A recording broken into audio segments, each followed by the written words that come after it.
You are listening to SRM Podcast. Podcast for everyone. दुनिया भर की भसड़, हफ्ते भर का बवाल। Welcome to our podcast India on Call. मेरे साथ मौजूद हैं आज अनुभव ओझा। तो आज हम लेकर आए हैं अपना एपिसोड 5 और आज की न्यूज़ क्या है अनुभव?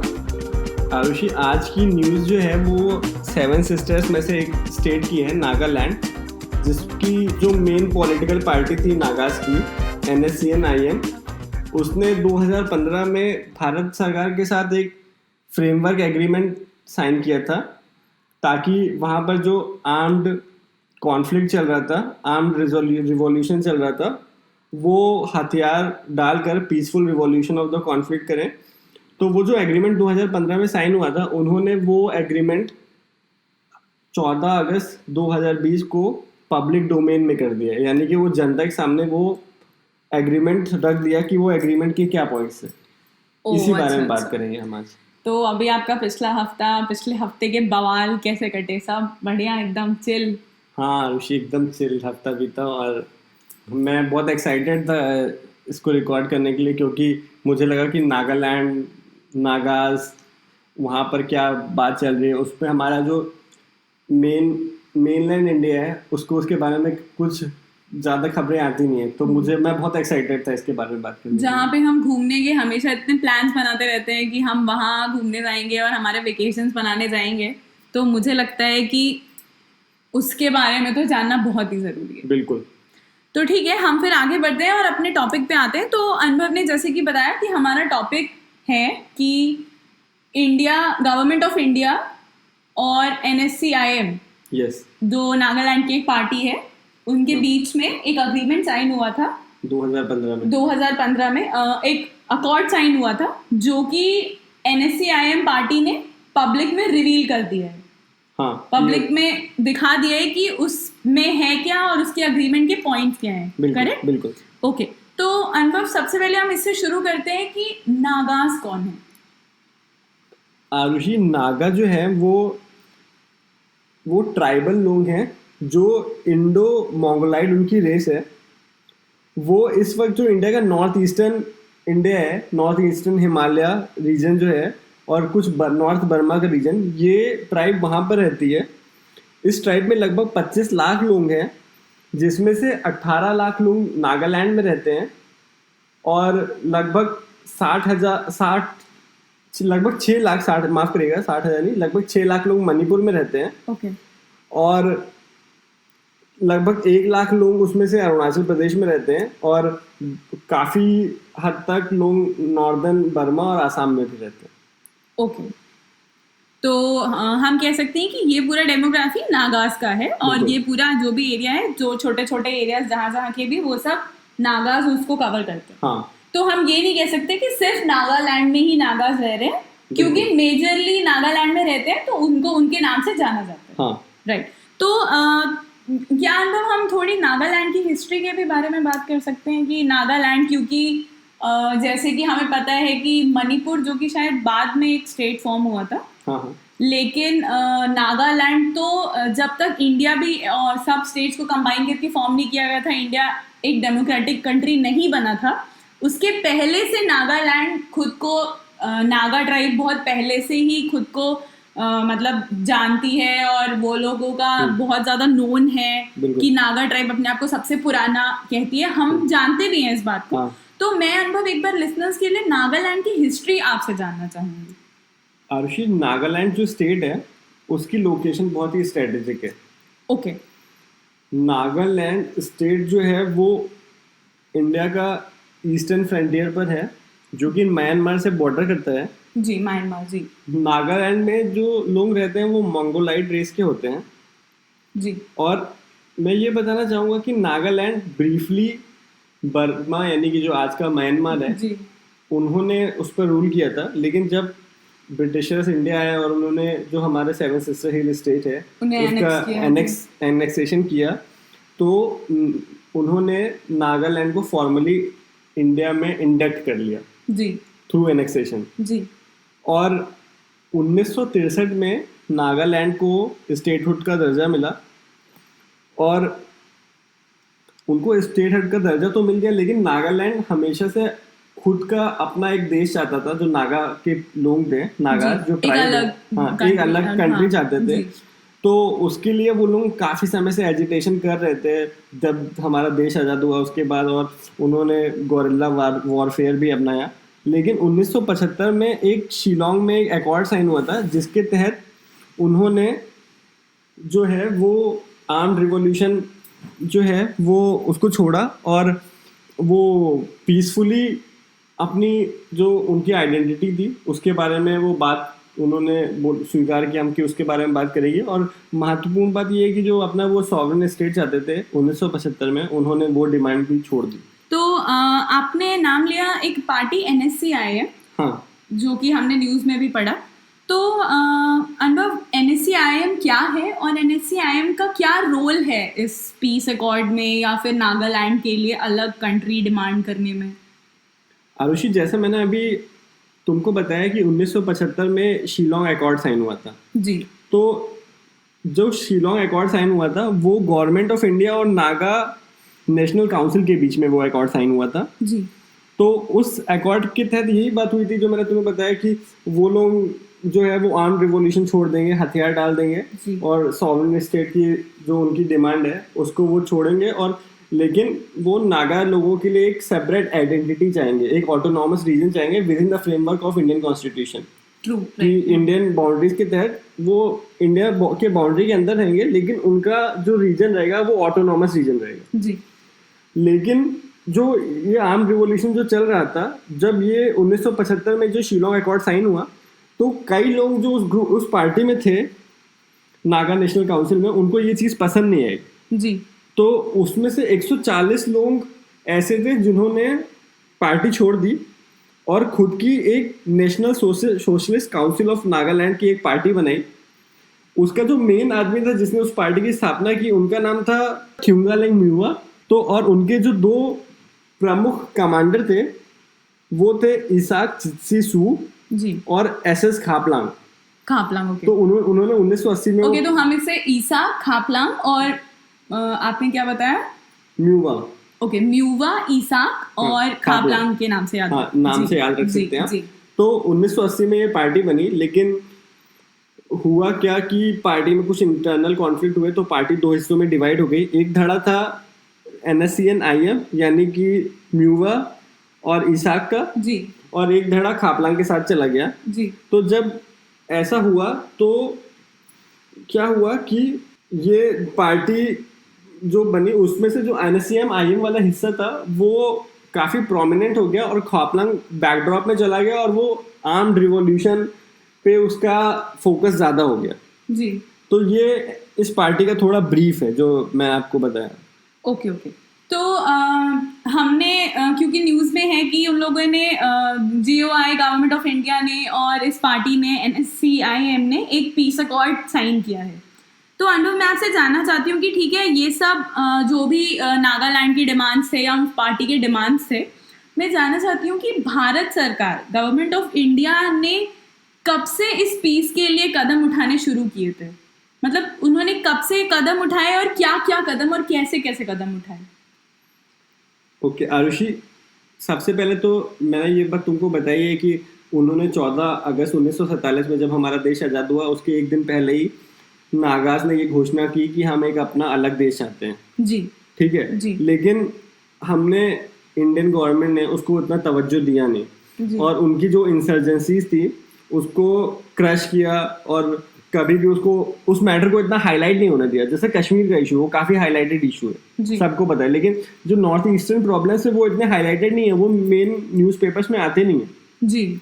तो उन्होंने ज्यादा बल के पूर्वक और अपना साम दाम दंड भेद से उस चीज को दबा के रखा जी। और साथ साथ वो बैकड्रॉप में चाह रहे थे कि इसका किसी भी तरह से रिजोल्यूशन हो जाए जी। उसके लिए एक 1975 में एक अकॉर्ड भी साइन हुआ था जो मैंने आपको बताया था, शिलोंग अकॉर्ड। उसके बाद आरुषि जी, लेकिन जो मेन इनका एक लैंडमार्क इवेंट हुआ वो हुआ आज़ादी के 50 साल बाद 1997 में, अगस्त 1997 में जी। जिसके तहत जो उनकी मेन पार्टी जो NSCN-IM बनी थी 1980 में जी। उसने जो उसकी सॉवरेन डिमांड थी वो छोड़ दी ओके और उन्होंने बोला कि हम आर्म रिवॉल्यूशन नहीं करेंगे, सीज फायर की घोषणा की और उन्होंने बोला कि हम पीसफुली इस पूरे कॉन्फ्लिक्ट को रिजोल्यूशन करना चाहेंगे। ओके ये बात NSCN-IM में कही, लेकिन जो खापलांग वाला फ्रैक्शन था वो इससे ताल्लुक नहीं रखता था। उसने बोला कि आपने मुझे जब हम इस बारे में डिस्कस कर रहे थे पहले भी, तो आपने मुझे बताया था कि जो खापलांग और जो ये इनके जो भी आपने बताया था कि कमांडर्स हैं, तो बाद में शायद जो NSCK वाली जो पार्टी है वो अलग हो गई। वो अलग हो गई। आप मतलब वो आप एक बार बताएंगे हमारे लिसनर्स को? हाँ, मैंने ये बताया था कि जब 1980 में NSCN की स्थापना हुई तो म्यूवा, खापलांग और ईसाक, वो म्यूवा मेन आदमी थे और उनके जो 2 मेन डिसाइपल थे खापलांग और ईसाक वो थे। तो उसके 8 साल बाद 1988 में खापलांग और म्यूवा और ईसाक के बीच में कुछ कॉन्फ्लिक्ट हुए, जिसकी वजह से NSCN 2 हिस्सों में डिवाइड हो गई। एक हिस्से में चले गए म्यूवा और ईसाक और दूसरे हिस्से में चले गए खापलांग। तो NSCIM अलग और NSCK अलग हो गई। तो 1997 की जो मैं अकॉर्ड की बात कर रहा हूँ, वो अकॉर्ड साइन हुआ NSCN-IM के बीच में और गवर्नमेंट ऑफ इंडिया के बीच में कि पीसफुली वो इस मैटर को रिजॉल्व करेंगे, सॉवरेनिटी की बात। तो मतलब NSCN को ये सब चीज से वो बाहर ही थे, मतलब उनका इसमें IM के साथ उनका सब साइन हुआ अकॉर्ड और जो भी अग्रीमेंट है, पर NSCN-K का अलग ही था। मतलब वो इन सब मैटर से बाहर हो चुके हैं। वो उस मैटर से बाहर थे क्योंकि आरुषि, मैंने आपको अभी जब पहले याद दिलाया था कि जब 1975 में जो साइन हुआ था फ्रेमवर्क शिलांग अकॉर्ड, जिसकी वजह से NSCN की स्थापना हुई थी, तो उसमें यही था कि उस समय की जो पॉलिटिकल पार्टी थी नागा नेशनल काउंसिल, उसने ये मान लिया था कि हमें सॉवरेनिटी नहीं चाहिए। हाँ, लेकिन उसी की वजह से ही उन्होंने ये बात मानी थी कि हमें सॉवरेनिटी नहीं चाहिए, हम देश के अंदर रहेंगे। उसी की वजह से national socialist council of Naga का फॉर्मेशन हुआ था, जिसके बाद में भले ही 2 हिस्से हो गए। लेकिन जब 1997 में एग्रीमेंट हुआ तो खुद NSCN-IM ने माना कि हमें सॉवरेनिटी नहीं चाहिए, जिसकी वजह से खापलांग बहुत खफा हुए। अच्छा, तो वो अलग। हाँ, खापलांग अलग ही थे, लेकिन उन्होंने इस चीज को एकदम बहुत ही बुरा माना कि इन्होंने नागास के साथ धोखा किया है। खापलांग ने। लेकिन गवर्नमेंट ऑफ इंडिया ने मौके का फायदा उठा के ये किया कि खापलांग को उनका जो एसोसिएशन था उनको अनलॉफुल एसोसिएशन घोषित किया under the unlawful activities prevention act 1967 के तहत। ओके, तो मैं लिसनर्स से थोड़ी बात करना चाहूँगी कि आप लोग हमें जिस भी प्लेटफॉर्म पर सुन रहे हो, चाहे स्पॉटिफाई पर, जियो सावन पर, गूगल पॉडकास्ट पर या एप्पल पॉडकास्ट पर, आप हमें सुनते रहिए और हमें सब्सक्राइब करना ना भूलिए। और हाँ, याद रखिए कि हमारी एक वेबसाइट भी है जिसका नाम है srmpodcast.com। वहाँ ज़रूर जाइए, साइट को विज़िट करें और वहाँ जाकर हमारे और दूसरे पॉडकास्ट भी ज़रूर सुनें। तो हम वापस आते हैं। अनुभव? हाँ ठीक है, हमने सब पार्टियों को समझा, मतलब सारे मैटर को समझा और हमने जाना कि नागालैंड के सब जो भी उनके साथ अग्रीमेंट साइन हुआ, गवर्नमेंट ऑफ इंडिया ने उनके कुछ जो भी सॉल्यूशंस निकाल के किया। पर मैं मेन चीज़ जानना चाहती हूँ कि नागालैंड की जो पार्टी है NSCN-IM, उनके डिमांड्स क्या हैं, उनके डिमांड्स क्या रहे हैं और अभी करेंटली भी उनके क्या डिमांड्स हैं? क्या उनके कुछ चेंज आया है या क्या है? वो हमेशा से उनकी डिमांड्स क्या थे? आरुषि, पहली बात तो ये, जब NSCN-IM का गठन हुआ तो उसका गठन ही इस बुनियाद पर हुआ था कि वो सॉवरेन स्टेट चाहते थे जी। लेकिन 1997 में उन्होंने जो एग्रीमेंट साइन किया उसके तहत उन्होंने सॉवरेनिटी का पॉइंट छोड़ दिया जी। तो बात ये आती है कि जब उन्होंने सॉवरेनिटी का पॉइंट छोड़ दिया और NSCN-IM ही मेन पॉलिटिकल पार्टी है जो कि पूरे नागा के on behalf government of India से बात करती है, तो उनकी करंट डिमांड है वो नागास को रिप्रेजेंट करती है। वो नागास को रिप्रेजेंट करती है। तो उनकी करंट 3 मेन डिमांड है। ओके। पहला डिमांड ये है कि वो खुद का नागा कॉन्स्टिट्यूशन चाहते हैं। उनको ऐसा लगता है कि जो इंडियन कॉन्स्टिट्यूशन है और उसकी वो नागा आइडेंटिटी को रिप्रेजेंट नहीं करता, नागा वे ऑफ लाइफ को, नागा की जो पॉलिटी है उसको, उसके साथ उसका मैचिंग नहीं है। तो वो अपना खुद का कॉन्स्टिट्यूशन चाहते हैं जिसके अंडर वो अपना लाइफ, उनके लोग अपनी लाइफ जीना चाहते हैं। जी पहली बात तो वो, यानी कि वो खुद का अपना नागा कॉन्स्टिट्यूशन चाहते हैं, जिसको वो लोग नागा यिजाबो बोलते हैं। नागा इजाबो, यिजाबो, YEZABO। ओके, नागा यिजाबो। हाँ जी ओके। उनका दूसरा पॉइंट ये है कि वो अपनी खुद की आइडेंटिटी रिफ्लेक्ट करना चाहते हैं कि वो एक अलग एंटिटी है इस देश में, तो इसके लिए वो नागा का खुद का एक नेशनल फ्लैग चाहते हैं। अच्छा, नेशनल फ्लैग, ओके ठीक है। ओके, तो फर्स्ट नेशनल कॉन्स्टिट्यूशन, उसके बाद वो अलग एक नागालैंड का नागा फ्लैग चाहते हैं। हाँ जी। और तीसरा चीज है कि वो ग्रेटर नागालैंड की बात करते हैं। Okay, greater Nagaland. तो मैं अनुभव आपसे पूछना चाहती हूँ, ग्रेटर नागालैंड ने मुझे थोड़ा इंटरेस्ट किया है। ग्रेटर नागालैंड क्या है? आरुषि, ग्रेटर नागालैंड है, जैसा कि मैंने आपको स्टार्टिंग में बताया था कि नागालैंड, जो नागा लोग हैं, जो नागा ट्राइब है जी, वो खाली नागालैंड में नहीं रहती है, वो अरुणाचल प्रदेश, मणिपुर, म्यांमार, आसाम, इन सब एरियाज में रहती है। तो नागालैंड का मतलब ये है कि वो लोग नागाज जो हैं, वो जो अभी उनका करंट एरिया है जी, वो लगभग 16,527 किलोमीटर का जो एरिया है, ओके, वो चाहते हैं कि उनका वो एरिया ना रहे। वो चाहते हैं कि जितने भी एरियाज में नागा पॉपुलेशन रहती है वो सब मिलाकर वो एक एरिया, एक कंबाइंड एरिया चाहते हैं। मतलब जैसे आपने बताया कि अरुणाचल प्रदेश में कुछ नागा ट्राइब रह रही है, म्यांमार के कुछ हिस्से में नागा ट्राइब रह रही है, मणिपुर में नागा ट्राइब रह रही है, बिल्कुल।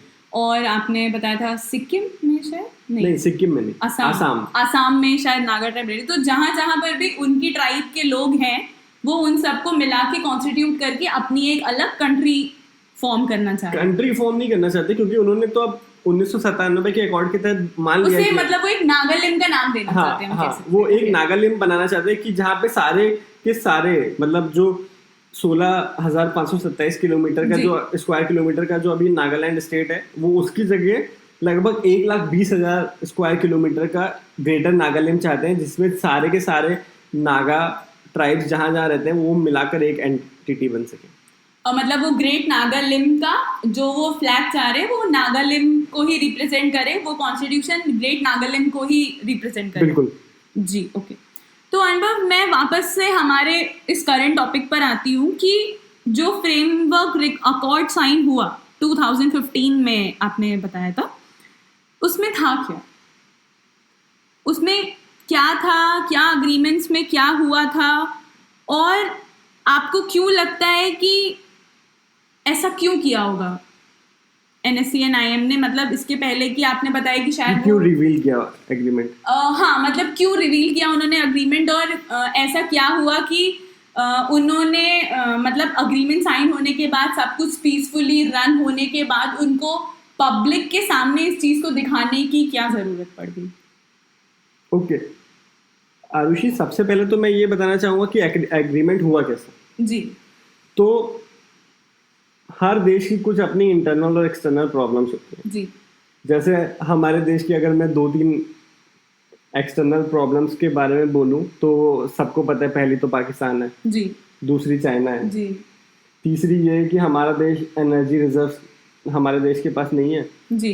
तो हमको परमानेंटली एक स्टेबल पार्टनर चाहिए जो कि हमें एनर्जी सप्लाई देते रहे। वैसे हमारे देश की कुछ इंटरनल प्रॉब्लम्स हैं। सही बात है जी। जैसे कश्मीर का कॉन्फ्लिक्ट है जी, माओइज्म है जी, ठीक है, बीच बीच में खालसा डिमांड उठने लगती है जी। वैसे ही आसाम में बोडोलैंड, उल्फावाद और नागालैंड में नागा ट्राइब्स, ये सब इंटरनल प्रॉब्लम्स है। हर गवर्नमेंट चाहती है कि वो इन इश्यूज पर काम करे, उन इश्यूज को रिजॉल्व करे जी, और जितने भी कॉन्फ्लिक्ट्स हैं उनको किसी भी तरह से देश से एक एक करके प्लग आउट करे। जी। तो उसी के तहत जो अभी कश्मीर में आर्टिकल 370 हटाया गया, तो वो उसी का एक इफेक्ट है। और उसी के पहले ये जो अभी हटाया गया, जिसका 1 साल हुआ जी 5 अगस्त को, तो उसी अनुभव, आपको नहीं लगता कि अगस्त हमारे देश के लिए काफी इम्पोर्टेंट मंथ है कि हमें आज़ादी मिली और सब पार्टीशन उसमें करा, और ये जितने भी इंटरनल इश्यूज हैं उसका रिजॉल्विंग सब अगस्त में ही, वो लोग चुनते हैं कि अगस्त में ही सब करना है। मुझे भी ऐसा ही लगने लगे आजकल। तो आरुषि, मैं मेन पॉइंट पे आता हूँ कि हुआ क्या कि अजीत डोभाल जो नरेंद्र मोदी ने अपॉइंटमेंट के बाद अजीत NSA, डोभाल जी। को एनएसए बनाया जी, था, जी, जी। तो वो नॉर्थ ईस्टर्न पूरी पॉलिटी को बहुत ठीक से समझते हैं। वही आदमी थे जिन्होंने सिक्किम को भारत में इंडेक्ट करने के लिए बहुत अहम योगदान भी दिया था, मैं जी। आपको ये बताऊं जी। तो। मैं सॉरी आरुषि, मैंने फोन इट्स के ओके, लिए इट्स ओके, आप बताइए। तो हुआ क्या कि उन्होंने जो साइन किया, जो उन्होंने एकॉर्ड साइन किया, वो इसलिए किया क्योंकि आर.एन. रवि एक भारत के ब्यूरोक्रेट थे, जो कि इन्होंने इस मुद्दे पे काम किया, इंटरलोक्यूटर पे। जी। वो इंटरलोक्यूटर थे, तो उन्होंने उस मुद्दे पर काम किया और नागा पीपल को समझाया कि भारत एक बहुत मजबूत देश है, ठीक है। जी, जी, और नागालैंड की वैसे ही पॉपुलेशन, उतनी ज़्यादा पॉपुलेशन है नहीं, जी, और नागालैंड की पॉपुलेशन वैसे ही ज़्यादा है नहीं, तो वो भारत के साथ एक सस्टेनेबल वॉर में नहीं आ सकते। एक वो इंसर्जेंसी होने की वजह से वो अपनी डिमांड में कभी जीत नहीं सकते। उसी की वजह से उन्होंने ये बात समझी कि हम पीसफुली ही इस मुद्दे को सॉल्व कर सकते हैं। जी। तो पीसफुली मुद्दे को सॉल्व हम अगर करेंगे तभी हमारा फायदा है। उसी की वजह से एग्रीमेंट साइन हुआ। आपने एक नाम लिया आर.एन. रवि का। शायद जहां तक मैं सही हूँ, आर.एन. रवि नागालैंड के अभी करंट गवर्नर है। हाँ, बिल्कुल बिल्कुल। तो आप क्या उस बारे में कुछ बताएंगे कि आर.एन. रवि ने क्या रोल प्ले किया है इसमें, और जो भी ये न्यूज़ आ रही है सामने, इस सब में क्या टेक है उनका, और उनकी क्या मदद, मतलब मदद तो नहीं, गलत वर्ड है, मतलब उन्होंने क्या गवर्नमेंट ऑफ इंडिया की तरफ से उन्होंने क्या रोल प्ले किया है एज एन इंटरलॉक्यूटर इस पूरे मामले में? Arushi, R N. Ravi main interlocutor थे, जो कि गवर्नमेंट ऑफ इंडिया और नागालैंड के बीच में जिन्होंने मध्यस्थता की। जी, उसी की वजह से उनको नागालैंड का गवर्नर भी बनाया। जी, लेकिन हुआ क्या, जो हमारा एग्रीमेंट 2015 का साइन हुआ था, जी, उसमें 2-3 मेन पॉइंट था। उसमें पहला पॉइंट आरुषि ये था कि जो 1997 में एग्रीमेंट साइन हुआ था कि सीज फायर हो गया, कि अब कोई आर्म रिवॉल्यूशन नहीं होगा, गोलियां नहीं चलेंगी। जी, जी, जी, NSCN-IM ने उसकी बहुत बार वायलेशन किया, उस एग्रीमेंट का बहुत बार सीज फायर वायलेशन किया और बहुत गोलियां चलाई। जी, तो मेन पॉइंट ये आया उस एग्रीमेंट में 2015 के कि अब NSCN-IM आर्म रेबेलियन नहीं करेगा, जी, पहली बात। जी, दूसरी बात ये हुई कि इंडिया ने इस बात को माना, इस बात को एक्नॉलेज किया कि नागाज है वो एक एंशिएंट ट्राइब है, और उनका जो रिप्रेजेंटेशन का हक है वो जायज़ है, कि उनको उनकी एक एंटिटी बरकरार रहनी चाहिए, वो हक जायज़ है, ठीक है। जी, उसी एग्रीमेंट में ये पॉइंट भी NSCN-IM ने स्वीकार किया कि हम एक सॉवरेन स्टेट नहीं बन सकते हैं, जी, और हमको भारत गणराज्य के अंदर ही रहना है। जी।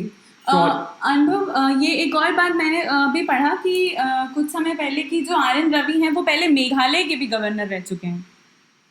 आर.एन. रवि जी ने, असल में मैं बताऊं कि आर.एन. रवि जी भारत के इंटरलोक्यूटर्स हैं, उनको नॉर्थ ईस्ट मुद्दों की काफ़ी समझ है। क्योंकि वो पहले उसके भी पहले तो वो रिटायर्ड आईपीएस हैं, बिल्कुल। और उन्होंने काफ़ी गौर से ये सब चीज़ें अंदर से देखी हैं। हाँ। और उसके बाद मैंने अभी पढ़ा कि वो शायद 1 साल उन्होंने गवर्नरशिप ऑफ मेघालय भी निभाया था 19 to 20। फिर उनको वो मतलब मैं आपसे पूछना चाहती हूँ कि वो उस दौरान भी ये सब इंटरलॉक्यूशन कर रहे थे और इंटरलॉक्यूटर का रोल प्ले कर रहे थे, क्योंकि मुझे लगता है आर.एन. रवि एक बहुत इंपॉर्टेंट नाम है इस केस में। आर.एन. रवि बहुत इंपॉर्टेंट नाम है आरुषि, क्योंकि वो वहाँ पर जमे हुए हैं, उन्होंने वो सब चीज़ें बहुत करीब से देखी हैं। नागा और गवर्नमेंट ऑफ इंडिया ने बहुत अच्छा स्टेप लिया कि पहले वो मेघालय के गवर्नर है और उनको तुरंत बाद नागालैंड का गवर्नर बना दिया जाता है। हाँ, कि मतलब वो इसी चीज़ की मध्यस्थता कर रहे हैं और सब ये सब देख रहे हैं।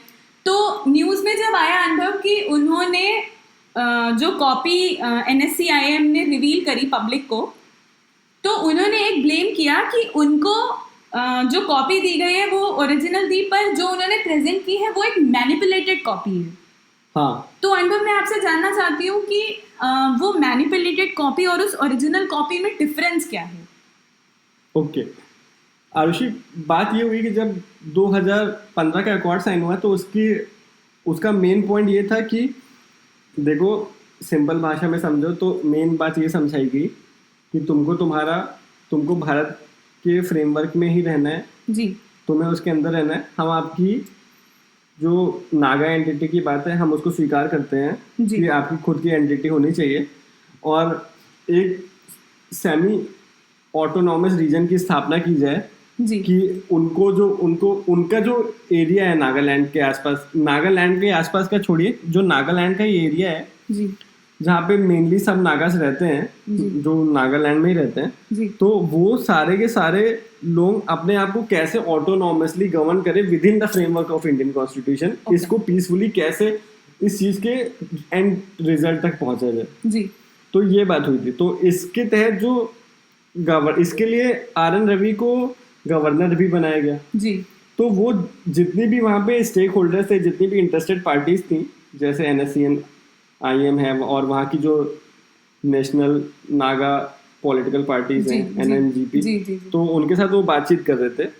तो NSCN IM का क्या आरोप हुआ आरुषि की, उन्होंने बोला कि जो एग्रीमेंट साइन हुआ था जिसके तहत पूरा रिजोल्यूशन होना था, मिस्टर रवि उस एग्रीमेंट का जो प्रारूप दिखा रहे थे उन पार्टीज को, जो NSCN IM के अलावा जो पार्टीज थी, वो ओरिजिनल कॉन्स्टिट्यूशन से थोड़ी डिफरेंट थी।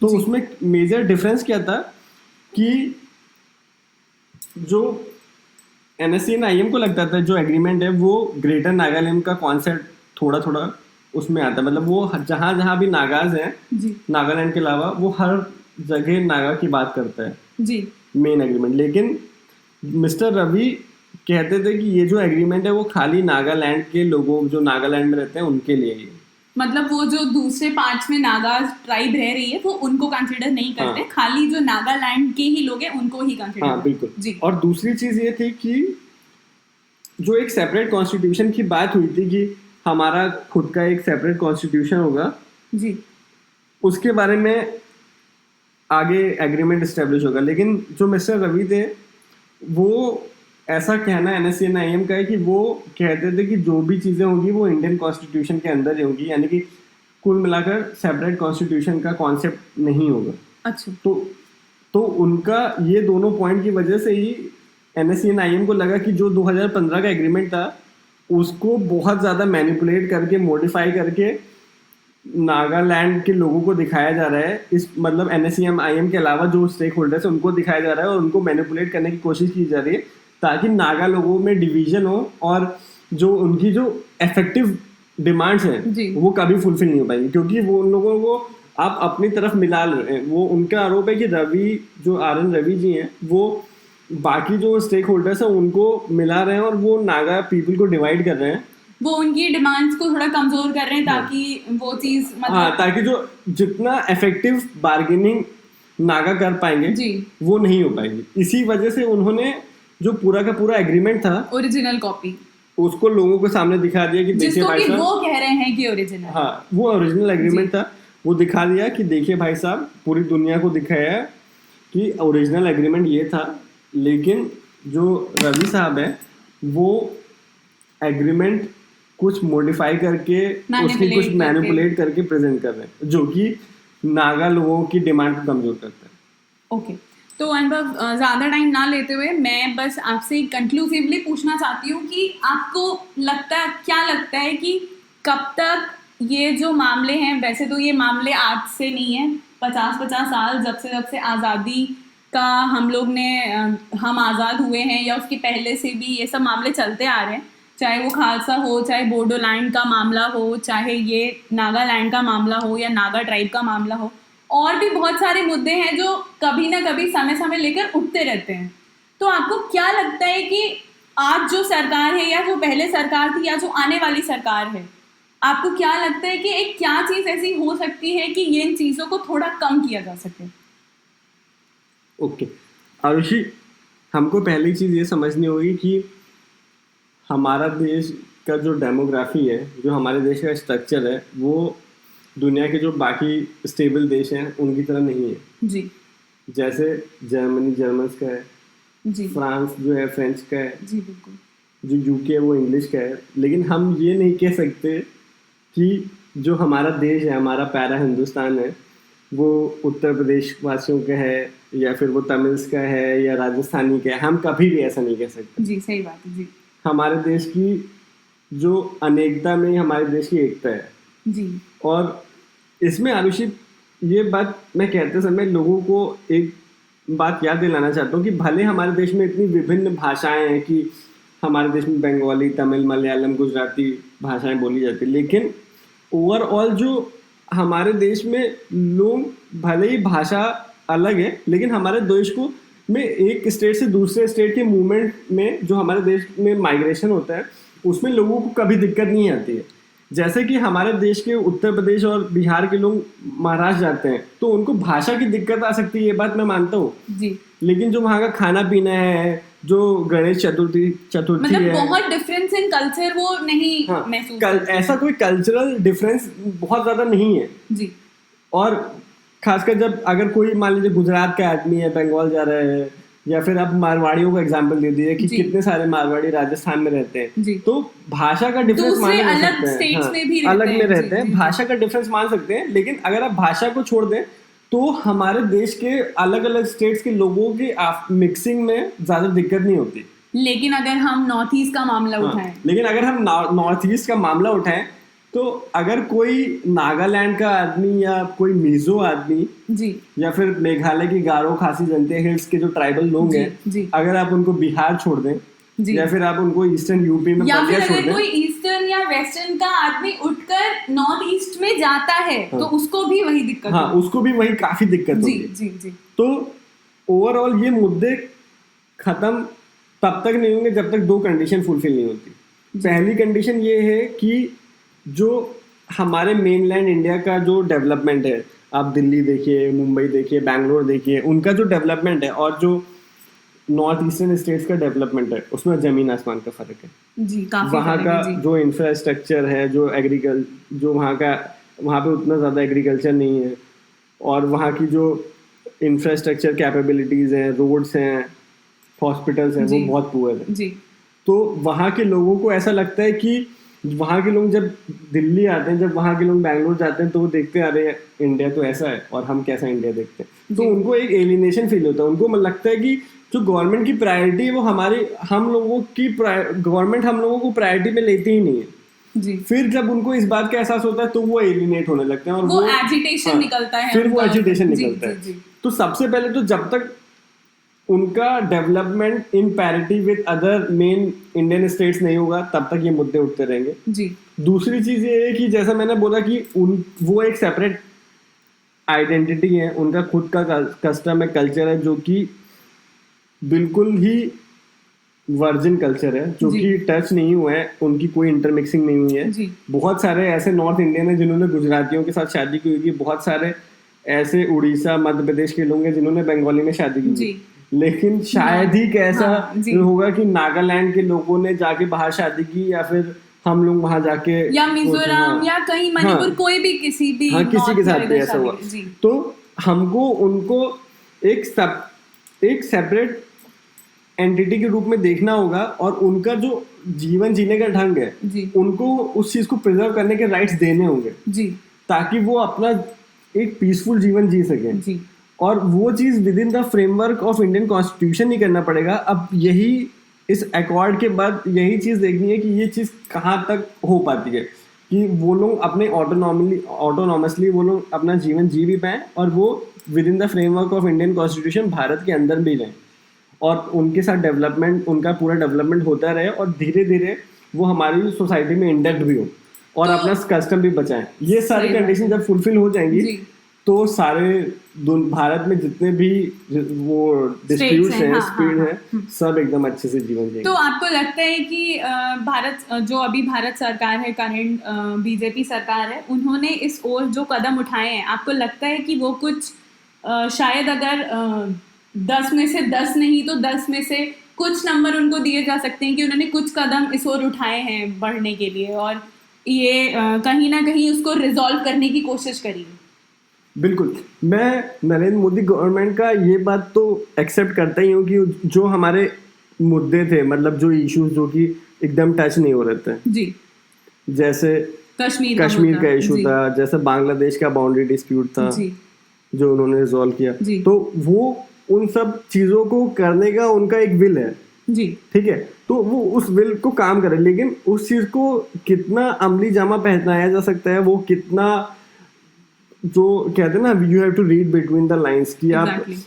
उस एग्रीमेंट के लिए आप कितना आगे बढ़ के उसको रियल लाइफ में उतार सकते हैं, वो चीज़ देखने की बात है। जी। उन्होंने नॉर्थ ईस्ट के डेवलपमेंट के लिए, इंफ्रास्ट्रक्चर डेवलपमेंट के लिए काफ़ी काम किया है। अरुणाचल प्रदेश और आसाम हमने में अभी काफी काफ़ी न्यूज़ में ज़्यादा भी सुना, हाँ जी, जी, ब्रिजेस जी, का और जी। रोड्स का डेवलपमेंट किया है, जी। क्योंकि वो हमारा स्ट्रेटेजिक पॉइंट ऑफ व्यू से, national security point of view से भी बहुत ज़रूरी था। जी। लेकिन जो ये सब स्टेट्स हैं, नागालैंड है, मिजोरम है, मेघालय है, उनके पास तक डेवलपमेंट जब पहुंचेगा, जब उनके लोगों को लगेगा कि हमारा भारत देश है, उसका जो जीडीपी का हिस्सा कुछ हमारे लिए भी खर्च हो रहा है, जी, तो ही खुशियाँ नहीं आएगी। बात आप सही कहते हैं। तो हम विश करते हैं कि इस चीज़ों पर आगे और अच्छे कदम लिए जाएं और आगे आने वाले सालों में इन चीज़ों के ये जो मुद्दे हैं ये शायद कहीं ना कहीं कुछ हद तक शांत हो जाएं। तो ठीक है अनुभव, हम आप फिर आज इस डिस्कशन को ख़त्म करते हैं। Thank you so much. Thank you Arushi.